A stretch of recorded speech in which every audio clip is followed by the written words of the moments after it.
You know that moment when you're lying in bed, staring at the ceiling, and one sentence keeps looping in your head? I ruined everything. Maybe it's a relationship you broke. Maybe it's a year you wasted. Maybe it's a dream you dropped, or a habit that slowly pulled your life apart. If that sounds even a little bit like you, don't click away. This video is not about pretending everything is fine. This is about what to actually do when you feel like you've completely messed up your life, and how to slowly, deliberately rebuild it from the ground up. Number 1. I ruined my life versus my life is a mess right now. Feeling like you ruined everything doesn't come from nowhere. Maybe you failed a degree. Maybe you lost money. Maybe you hurt someone you care about. Maybe you wasted years doing nothing. But here's the first uncomfortable truth. There is a big difference between I ruined my life and my life is in ruins right now. One is a permanent identity. The other is a temporary situation. You are not a destroyed building. You're a construction site. Messy? Yes. Loud? Yes. Embarrassing? Sometimes. But construction sites are allowed to look chaotic. So before fixing anything, you need one mental flip. Stop saying, I ruined my life. Start saying, my life is a mess right now and I'm rebuilding. It sounds small, but it changes everything. You cannot rebuild something you've already declared dead. Number 2. Step 0. Sit in the wreckage.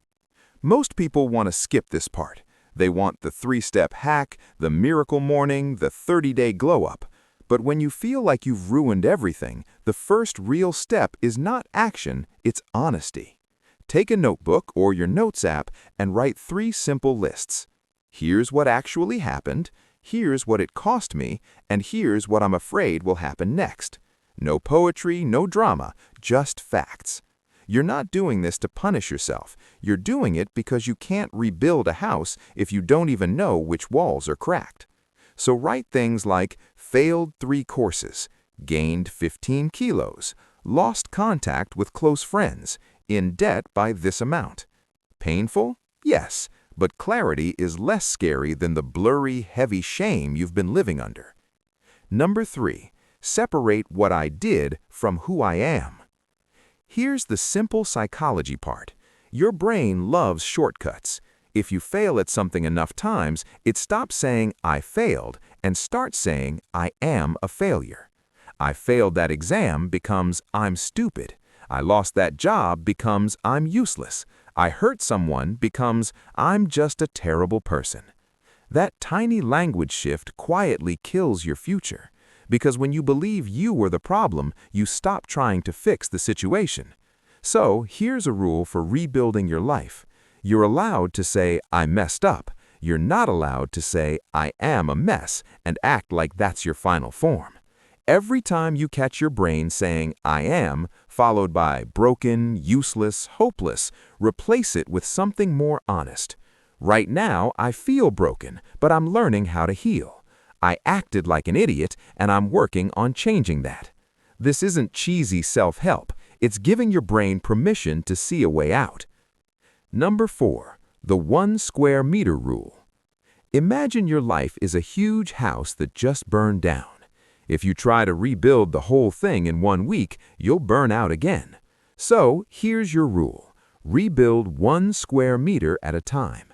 Pick one area: health, money, studies or career, relationships, or even just your sleep schedule. Not all of them, not yet.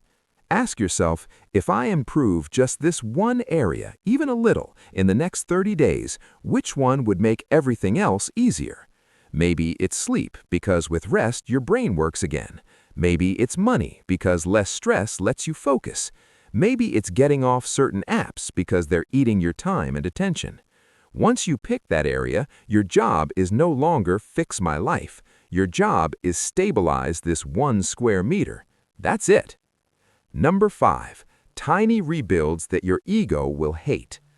People who feel they ruined everything usually live between 2 extremes: do nothing Or from Monday, I'll change my whole life. 5 a.m., gym, perfect diet, business, new language, new me. Both options lead back to the same bed and the same ceiling and the same regret. So here's the alternative. Disgustingly small steps. Drink 1 big glass of water when you wake up. Make your bed, just the bed.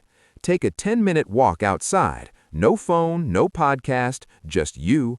Clear 1 small corner of your room or desk, 1 drawer, 1 shelf. Your ego will scream, "This is nothing, this doesn't count." But that same ego didn't exactly carry your life to glory, so maybe it doesn't get a vote.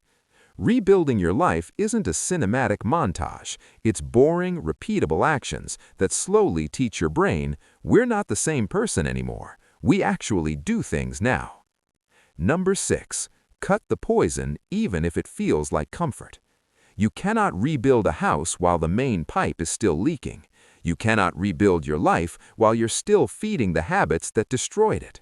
Ask yourself honestly, when I feel empty or stressed, what do I run to? Endless scrolling? Porn? Junk food? Gossip? People who treat me like an option? Pick just one of these coping habits and put a barrier between you and it. Delete the app for a week. Use website blockers. Keep your phone in another room at night. Tell one person you trust, if I do X again this week, I owe you $20. You don't need to become a disciplined superhero. You just need to make the wrong thing a bit harder and the right thing a bit easier. That's it. Number 7. The awkward middle no one posts about. This is the part that never makes it to Instagram. You start sleeping a bit earlier, you walk a little, you clean 1 corner, you study for 1 exam, you send 1 job application. From the outside, your life still looks ruined. From the inside, you're doing the most important work, building proof. Proof that you can choose a new action instead of repeating an old pattern. Proof that you can say no once and survive. Proof that you can feel like trash and still do what you said you'd do. Rebuilding your life is a series of tiny, private wins no one claps for. But every small win is a vote for a new identity. I'm the kind of person who shows up even here, even now. Final reminder. You're not late. You're not disqualified. You're not the only one who wrecked something important. The real question is not, did I ruin everything? The real question is, what am I going to do with the life I still have? You don't have to fix your entire story today. You just have to win this hour, then the next one, then tomorrow. Piece by piece, brick by brick, habit by habit. You stop being the person who ruined everything and become the person who rebuilt anyway. If this spoke to you, don't let it be just another video you scroll past and forget. Subscribe to the channel, because here we don't worship perfect lives. We study broken ones and learn how to rebuild them step by step. Your life is under construction now, and this time you're the one holding the blueprint.